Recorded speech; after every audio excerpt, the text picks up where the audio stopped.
Bonjour, alors comme promis, je vais interroger tout simplement Alison. Bonjour Alison. Bonjour Thierry. Donc on est ici au niveau de mon semis de maïs et comme vous l'avez vu dans la précédente vidéo, j'ai essayé de vous expliquer pourquoi j'ai trouvé un intérêt à pouvoir semer du maïs. Alors donc c'est un maïs dry, c'est bien ça? Oui, exactement. Il a quoi comme particularité? Il peut être semé dans des terres plus séchantes, c'est ça? Voilà, le principe du maïs dry, c'est de s'insérer dans des rotations, dans des parcelles où on est sur des problématiques de rendement en général, donc des parcelles à potentiel moyen à faible. Donc comme un peu ici, moi j'ai un potentiel pour le secteur qui est assez moyen, donc ça s'y prête bien quoi. Exactement, hier tu me disais que tu étais sur des rendements moyens en blé autour des 8 tonnes, Ouais. avec des problématiques de rotation. On est exactement dans ce type de concept avec des terres au final où on a des potentiels plutôt faibles. On n'a pas d'irrigation, donc on est sur le type de parcelle où on veut insérer le maïs dry. Pour moi, l'intérêt de pouvoir insérer du maïs dry dans cette parcelle-là, c'est de trouver une rotation un peu différente. C'est vrai que du maïs dans des terres comme ça, c'est quand même en général un peu difficile. Et là, on est quand même dans quelque chose de très particulier, vu qu'on sème très tôt. Oui. Je sème avant mes betteraves, j'ai jamais fait ça. Et dans le secteur, je pense pas qu'il y en ait qui fait ça, quoi. Oui, l'idée en fait, c'est d'avoir une marge qui est à minima aussi performante que ce que tu fais dans tes céréales d'hiver. Donc pour ça, on doit être en mesure de faire tomber les frais de séchage du maïs. Donc on sème très tôt des variétés dry qui vont avoir des vitesses de dessiccation très rapides pour être un minima en termes de frais de séchage. On supprime le séchage, on supprime le budget irrigation et ça rend le maïs à nouveau compétitif. Le but du jeu, c'est pas d'arriver dans le haut du panier au niveau des rendements, mais de diminuer les charges quelque part. On diminue les charges et on regarde vraiment la marge hectare. C'est ce qui nous intéresse en dry, c'est avoir une marge hectare qui a un intérêt pour ta rotation et qui du coup permet aussi d'avoir d'autres avantages, des avantages agronomiques comme l'allongement des rotations. On aura l'occasion d'en discuter sur la place du dry dans une rotation. Pour pouvoir se permettre de semer aussitôt, je suppose que le maïs est très précoce, c'est une variété bien spécifique. Oui, en fait c'est un programme de sélection même spécifique où on travaille des hybrides ultra précoces, dentés, qui ont des capacités de dessiccation très rapides et qui ont certaines caractéristiques pour pouvoir se prêter à ces conditions. Là on est fin mars dans le Nord-Pas-de-Calais, c'est pas courant, donc on a des variétés qui démarrent bien, qui sont très bien sur des stress froids de début de cycle, qui sont très performantes. Parce que là, on était à des températures de 11,6, c'est ça? Oh là là, le sol à 14h, à 15h, il est à 11,6, ce qui est globalement pas mal. Mais il fait pas chaud quand même. Il fait pas chaud, il y a un petit peu de vent pour nous, mais le sol est plus tamponné que l'air, du coup la graine n'est plus protégée.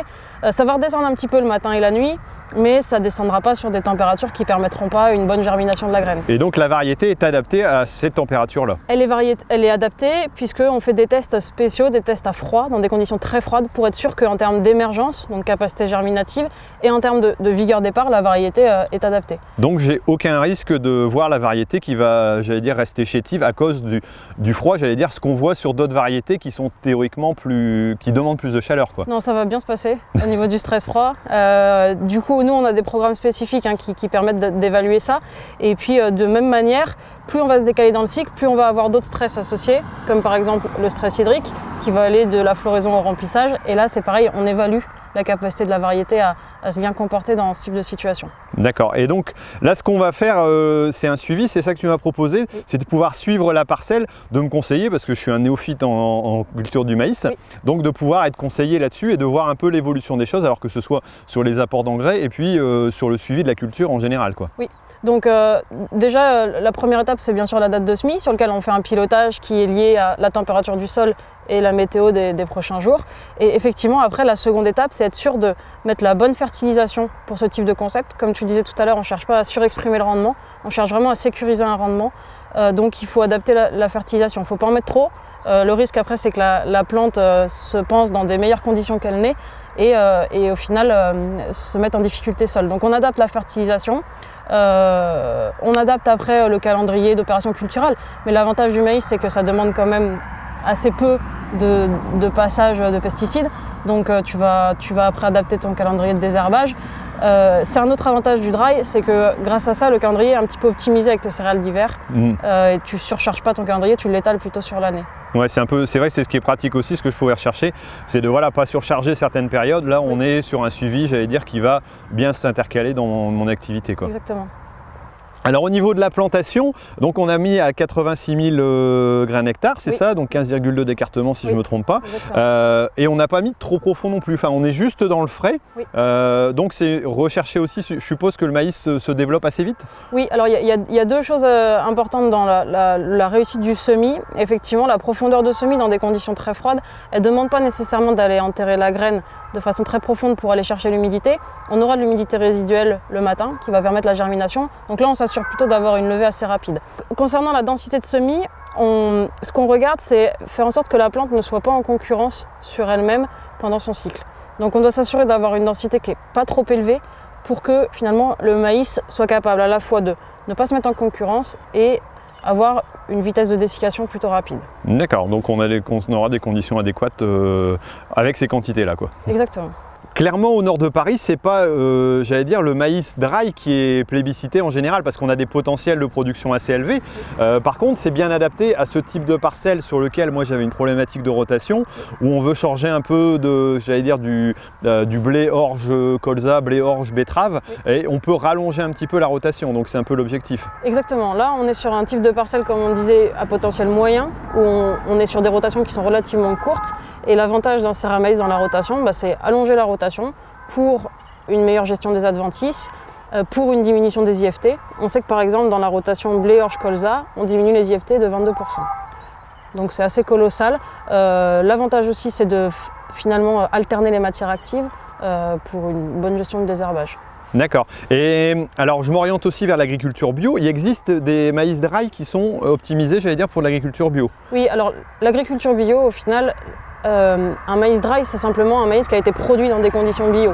Donc nous, une fois qu'on a fait notre sélection d'hybrides dry, aujourd'hui on en a 4 qui ont été sélectionnés parmi les 200 hybrides qu'on met sur le marché.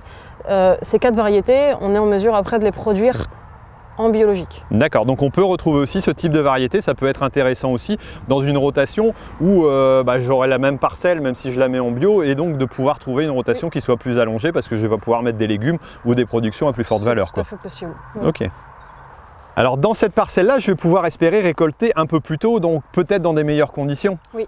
En fait, l'idée du dry, c'est aussi ça, c'est être capable de récolter son maïs plus tôt. Quand on dit plus tôt, on va être potentiellement sur des récoltes fin septembre avec des maïs très secs, donc on vise le 15. Dans le Nord-Pas-de-Calais, je pense qu'on peut essayer de viser du 20 d'humidité potentiellement, mais du coup avec une plante qui aura séché au champ, donc dans des conditions très saines, et des terres qui sont complètement ressuyées pour ne pas abîmer les terres. Donc oui, ça peut, j'allais dire, parce que c'est vrai que nous, il y a du maïs qui s'est mis à une certaine époque en grain. Le problème, c'est qu'on arrive très tard en saison, fin novembre, on a des conditions catastrophiques derrière.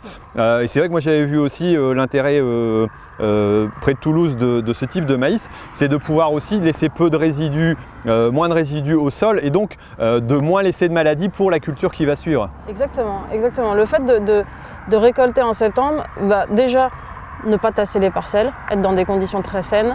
Et en plus de ça, vous allez avoir des maïs qui vont être très secs, très avancés. Donc en termes de résidus et de quantité de matière organique hectare, on va être assez faible en termes de reste dans la parcelle. Donc effectivement, ça permet une meilleure conservation. Donc peut-être que le gain, ça aussi sur la culture suivante, qui, j'allais dire, ne sera pas pénalisée par le maïs, quoi. Exactement. Et où est-ce que je peux avoir les renseignements concernant, j'allais dire, ce type de maïs, s'il y a quelqu'un qui est intéressé par ça? D'accord. Alors on a un site internet qui s'appelle Pionnier et moi. Donc sur ce site internet, tous nos services sont détaillés, dont le SAM Expert Dry, le service dont on parle. Et vous avez le nom du contact par département. Donc chaque département a un contact qui permet de vous renseigner sur ce type de concept. D'accord, donc comme ça on peut avoir tous les renseignements là-dessus. Moi je mettrai tout simplement les liens ici en dessous. Et puis on pourra, j'allais dire, vous contacter pour avoir les renseignements pour celui qui est intéressé par ce type de maïs, quoi. Avec plaisir. Il reste un point à évoquer aussi, c'est que quelque part j'ai aussi une garantie par rapport à ce système-là. C'est-à-dire que si j'ai un orage qui éclate et que ma parcelle est coulée, je vais pouvoir récupérer des doses pour pouvoir ressemer éventuellement alors. Oui, exactement. Quand on vous propose ce type de concept, le SAM Expert Dry, on vous propose un service associé qui s'appelle le SAM Expert, qui est un service de pilotage du semis pour essayer de vous faire semer le plus tôt possible. Et donc, comme on prend un risque ensemble, si lorsqu'on vous déclenche le semis, un orage tombe sur la parcelle, on vous refournit les semences pour vous permettre de ressemer. Ok, donc ça me rassure quelque part, étant donné que je m'y connais pas trop non plus. Donc vous allez m'accompagner, je pense, pendant la culture. Oui. Et puis nous, on pourra se retrouver aussi à la fin pour la récolte, parce que je pense que ce sera intéressant d'aller faire l'essai et on poussera l'essai à fond pour aller voir le rendement exact. Hein. C'est un pari qu'on a fait et puis voilà, on s'est mis ensemble pour pouvoir le faire. Donc voilà, si vous voulez voir ça, n'hésitez pas, vous regarderez, j'allais dire au moment de la récolte. En attendant, vous pouvez aller voir donc Pionnier et moi, le site, pour avoir éventuellement des renseignements supplémentaires. Pionnier et moi, Sam Expert Dry, C'est un expert. Voilà, comme ça vous aurez tous les renseignements. Bon bah écoutez, moi je vous laisse, j'espère que cette culture va bien se passer en tout cas, mais vous pourrez la suivre en me suivant, en continuant à me suivre. Alors merci Alison pour tous ces renseignements. Merci, et puis à bientôt, et puis surtout ne l'oubliez pas, hein, l'agriculture mérite d'être expliquée. Allez, ciao. Au revoir. Eh ben, nickel. Ouais, ça va, ça a été. Hein? C'était facile en fait. Ah, c'est facile. Ça va, ça va.